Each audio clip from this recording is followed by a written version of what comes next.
Saya hanya bisa bicara tentang diri sendiri, bukan orang lain. Banyak tahu kami 45 tahun di Papua, dan tahun 77 waktu kami datang, saya dan istri baru nikah dan kami punya panggilan dalam hidup ini. Kami mau buat pelayanan yang orang lain tidak bisa buat atau tidak mau buat. Kalau orang lain bisa, silakan. Kami mau cari pelayanan yang orang lain tidak mau. Itu yang bawa kami ke Papua, Irian Jaya, dan ke suku yang paling terisolir, paling terkebelakang. Di daerah selatan, Merauke, tapi di tengah hutan, bukan dekat kota Merauke. Dan kami masuk dengan pesawat air, turun di sungai, dan mulai menyatu dengan satu masyarakat yang belum pernah ketemu orang dari luar. Kami yang pertama. Dan sesudah 1 bulan di sana, saya dapat hadiah di Papua. Namanya malaria. Setelah saudara datang ke Papua, pasti ada hadiah, pemberian malaria. Dan malaria di Papua bukan malaria ringan. Ini malaria paling ganas di dunia.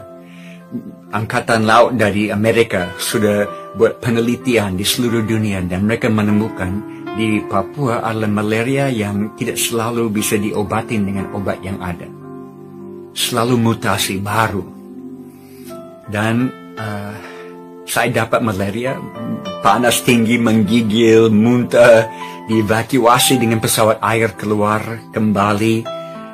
2 minggu lagi, malaria lagi. Dievakuasi keluar, sembuh kembali, malaria lagi. Setiap bulan malaria, 1 tahun, 2 tahun, 3 tahun, malaria terus. Saya tanya Tuhan, kenapa saya dapat malaria? Apakah saya punya panggilan untuk sakit? Karena saudara, saya tidak punya teologi penderitaan. Saya punya teologi kemakmuran yang Amerika sudah bawa ke Indonesia, maaf.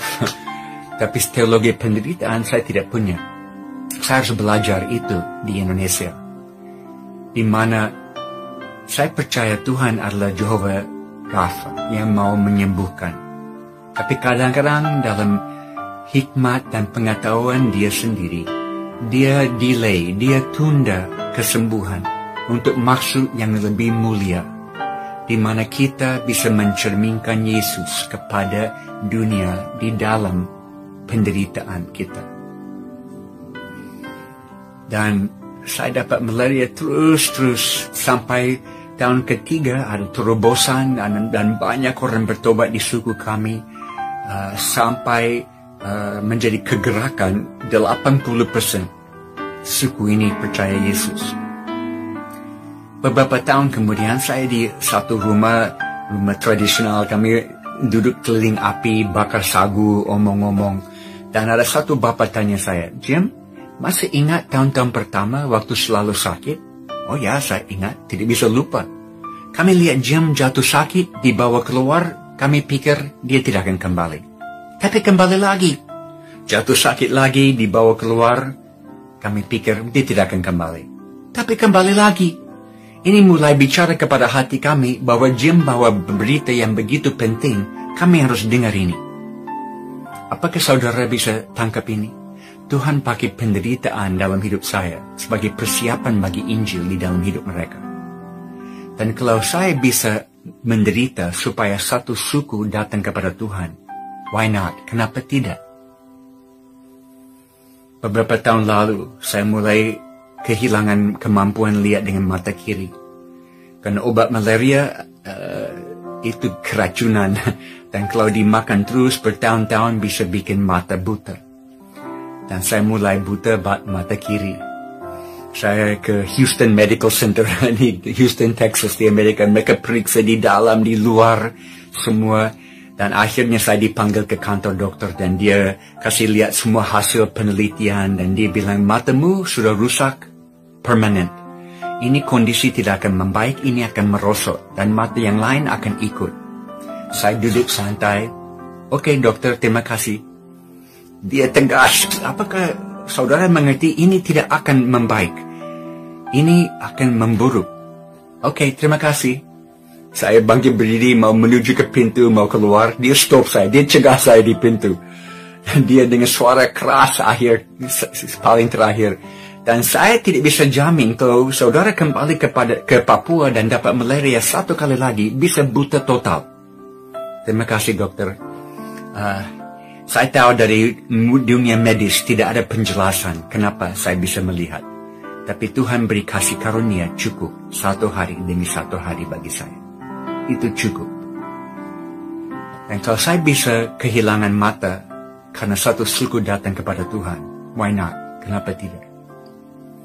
Kami punya 3 anak perempuan yang lahir besar di hutan Papua. Kami homeschool mereka supaya mereka ada dalam tim pelayanan bersama kami. Dan mereka dapat malaria ratusan kali, ulang-ulang. Dan 2, anak pertama, anak kedua hampir meninggal. Dalam koma 1 minggu, tidak sadar.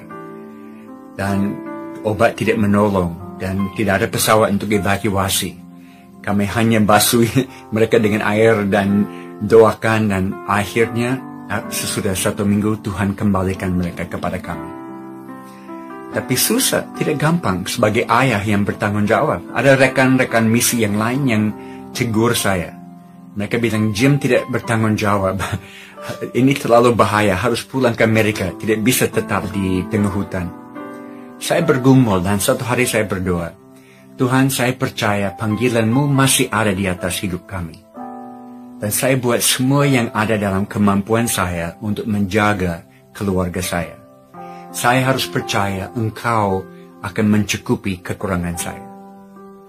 Dan hari itu saya dapat damai sejahtera dalam hati saya. Saya tahu Tuhan akan selalu mencukupi kekurangan saya.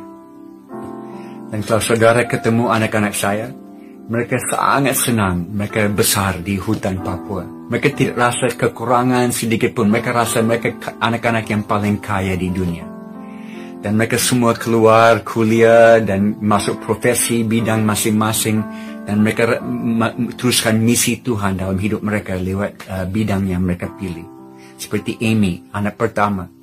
Yang waktu di hutan dia bantu mama di klinik.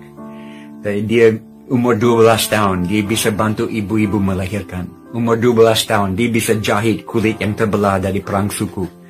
Umur 12 tahun, dia bisa pasang tulang yang patah. Akhirnya dia ikut kuliah medis di Amerika supaya dia bisa dapat teori yang sesuai dengan praktik yang dia sudah tahu. Dan dia kembali dan sekarang di kota di mana kami tinggal di Sentani, dia buka klinik kesehatan. Di mana banyak orang datang dan tubuh dijamah Tuhan dan rohnya dijamah Tuhan. Dan dalam COVID ini, klinik kami sekarang setiap hari melayani 600 pasien. Karena semua takut ke rumah sakit karena COVID ada di situ. Jadi mereka datang dan tetap dilayani dengan apa yang ada pada kami. Mungkin saya akhir dengan satu cerita terakhir. Pada satu saat kami mau buat baptisan air di suku di samping suku yang kami layani di pedalaman. Karena waktu kami lihat kegerakan di suku kami ajar mereka langsung. Injil dibawa kepadamu supaya bisa kamu bawa ke suku yang lain. Jadi mereka jadi missionaries langsung jadi. Dan mereka bawa ke suku-suku yang dulu adalah musuh mereka. Yang membunuh dan memakan orang tua mereka. Semua orang seumur dengan saya dan lebih tua tahu rasa daging manusia. Mereka kanibal pada waktu itu. Jadi musuh di sebelah timur dari suku kami adalah suku yang kanibal, membunuh dan makan orang tua mereka. Tapi mereka balas dengan kasih Tuhan. Luar biasa. Dan kami masuk satu kali untuk baptisan air pertama di tengah-tengah suku itu. Dengan pesawat air kami take off dari di sungai kami, di kampung kami. Dan saya satu penetua jemaat dan pilot, 3 orang. Karena di mana kami mau turun itu sungai sempit, kecil dan tidak bisa terlalu berat, harus ringan. Karena pesawat hanya bisa landing dan take off di sungai yang tanjung cukup memungkinkan. Jadi kami turun dari pesawat dan pilot bawa pesawat ke tempat lain, layani missionaries yang lain, nanti sore akan datang jemput. Hari itu kami buat baptisan air, banyak orang dibaptis, ada banyak makan, dan kami nikmati hari itu. Sore pesawat mau datang jemput, dan kami lihat awan-awan hitam yang berkumpul di bagian timur dan sebentar akan ada hujan. Oke, kami harus naik pesawat cepat. Pesawat turun, kami siap-siap naik. Tapi karena hujan mau turun, pilot tidak punya waktu untuk cek float-float, pelampung-pelampung yang ada retak-retak dan air bisa masuk ke dalam bikin berat pesawat. Dia selalu pompa air keluar dari float-float itu. Tapi dia tidak punya waktu karena hujan mau datang. Dia putar pesawat ke ujung tanjung, dia mau mulai take off. Dan waktu dia mulai dapat kecepatan cukup, dia tidak bisa naik. Karena angin yang tiup dari bagian timur tiba-tiba berubah 180 derajat dan datang dari bagian barat. Tidak ada kaus angin, tidak bisa tahu. Tapi waktu dia coba naik, angin dari belakang menahan pesawat di bawah. Sampai kami mendekat ujung tanjungnya, di mana semua belok ke kiri tidak kelihatan lagi. Dia full gas, dan pesawat naik sedikit di atas air dan mulai keluar di atas tanah. Tapi di depan kami ada hutan yang begitu tinggi dan kami sebentar akan tabrak dengan pohon-pohon.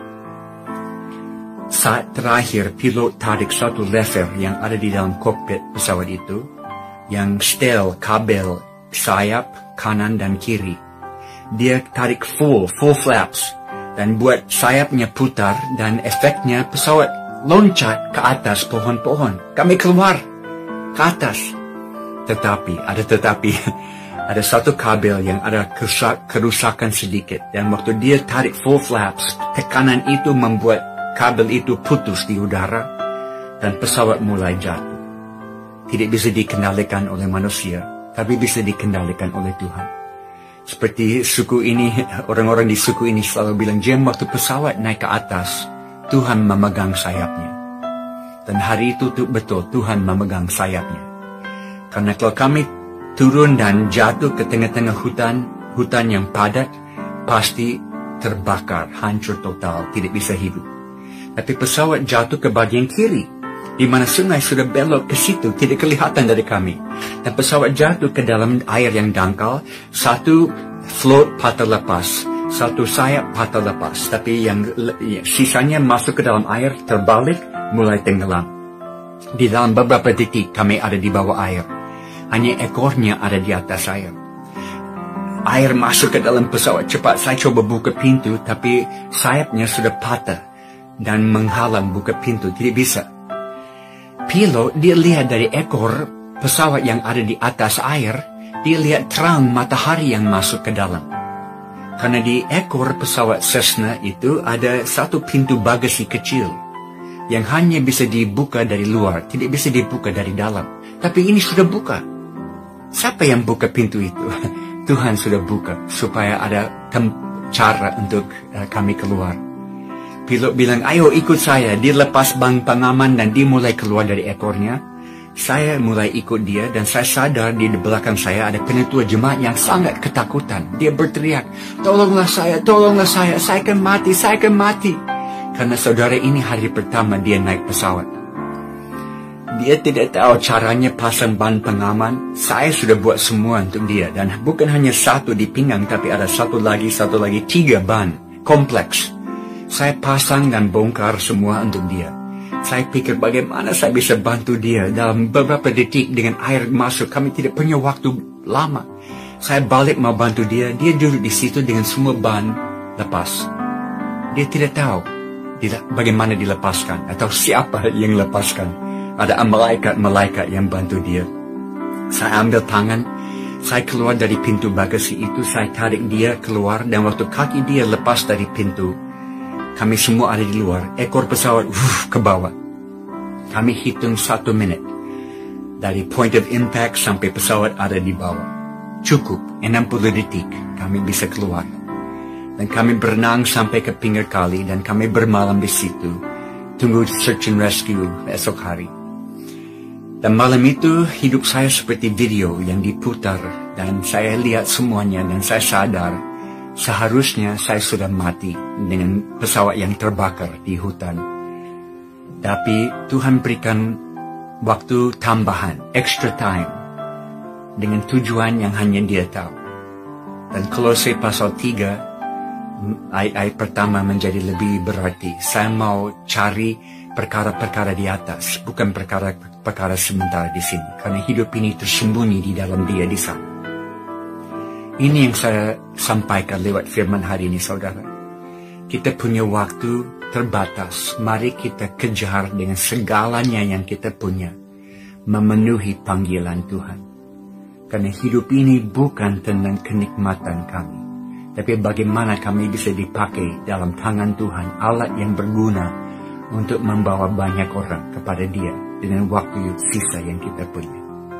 Saya mau berdoa bagi jemaatmu.